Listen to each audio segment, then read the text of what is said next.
and congratulations. Sir, first question, ano yung expectation mo ng on and before the race? Expectation ko is mananalo kasi pinaghirapan ko din ito ngayon. Train hard. Oo. So sa tingin mo sir, worth it naman sir, siyempre naman ikaw yung overall champion para sa individual or group sir? Individual. Individual, okay. So may mga katanungan ko na sir. Sir, first of all, congratulations. Sir, ano po yung ginagawa niyong preparation sa mga ganitong klaseng event? Paano niyo pinaghahandaan? Nagte-training camp kami, like 1 month. Nandun yung hard training para lang manalo. About, sir, sa conditioning, paano po kayo nagpo-conditioning? Conditioning sa kain, normal kain lang, like kahit na ano, basta ang importante is yung training, hindi maputot everyday. Everyday. Thank you po, congratulations, sir. Okay sir, question ko naman sir. So, sa second time na pong ginanap na po itong Ironman dito sa Puerto Princesa, is this your first time to join or yung dati sumali ka rin dito? Sumali rin ako dati, kaso hindi manalo. Okay. Kaya pinag-aralan ko kung paano manalo. Yes. So ano naman po yung masasabi mo dun sa naging experience mo before and then ngayon po? Napakasaya ko kasi yun nga, nanalo tayo at hindi ko masyado in-expect na mas may higitan ko pa yung oras ko na 4:30 naging 4:22. Wow! Congratulations. Oo, Would you mind to ask sir, so last year sir, ano po yung naging rank niyo po? rank sa So pag ilan po kayong nakarating sa finisher last year po? parang pang 20. Oh, so kasi very sobrang different lakas from magaling. now on na talagang nanguna po kayo. Any ano po advice or tips sa mga gustong gawin din yung ganitong klaseng sports or karera? Unang-una, ano yun?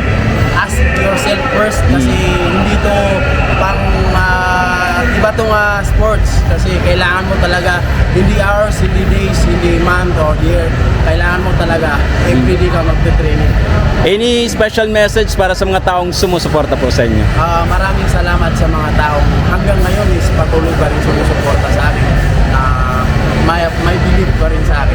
Wow, thank you and congratulations. So after nito sir, meron bang ano yan sir, di ba pag nanalo kayo sa ganito, ano ba yun, may chance ba kayong sumali sa World Championship like recently yung Kona sa Hawaii? May mga ganun po bang nagiging sponsor or ano po?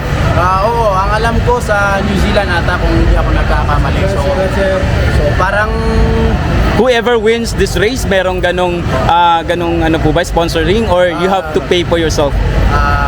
magbabayad ka. Okay. So, dito naman po sa Puerto Princesa event, ano to sir, personal money to or someone who is sponsored for this game po? Sa amin is sponsor. Okay, well that's good. So kaya pala talagang ganon. So kailangan talaga dito yung tibay ng dibdib and mindset para talaga manalo. Maraming salamat po. Well, Any I do questions? believe, sir, dahil ikaw ang overall champion for this Ironman 2323, siguro naman sir, mas maraming magiging sponsor para mag-support. Yan. Para itayo ang bandila ng Pilipinas Yes. sa New Zealand Ironman. So meron na po ba kayo sir experience na international competitions or Vietnam. wow. So kamusta po yung ating naging status dun sa Vietnam competition? Hindi ulit pinalad kasi Okay. malalaki yung jellyfish doon sa Vietnam. Okay. At Same din triathlon. triathlon din. Nabanggaan natin yung parang baldi na mga jellyfish. Ayun. So medyo ano yun? Masakit yun. Parang di ba may ano yung siya venom? Tapos habang nagraran, kumakati yung katawan ko. Okay. So medyo nakababa ng ating Ano strength. po tayo? Any message sir, because this Ironman has dalawang category. We have the Ironman Kid. So it's basically giving inspiration sa mga kabataan natin. So ano yung pwede mong maging mensahe sa ating mga Ironman Kid na tumitingala sa inyo? Magpatuloy lang siyempre. At mag-training. Yun lang kasi yung key, yung everyday mag-training. Walang ibang sekreto sa ganitong laro, everyday. In short, sir, work hard and discipline. Kailangan din. Ayan. Work hard, discipline at consistent. Tama. Yes. Wow. Thank you very So much thank you po. very much, sir, and I hope you will enjoy sa mga ano. We celebrate your success today, sir. Maraming Yes. salamat. Again, our overall champion. By the way nga pala, no, konti lang yung difference mo kay China. Yung pagtakbo nyo talaga dahil almost seconds lang sabay kayo halos. Hindi. Bali, zone 1 siya, zone 2 ako. So magkaiba yun? So, ang gusto ko lang, ako lang yung mauna na tumapak sa finish line. Kahit Wow. alam ko na ako yung nauna, kahit mauna pa siya sa akin. Okay.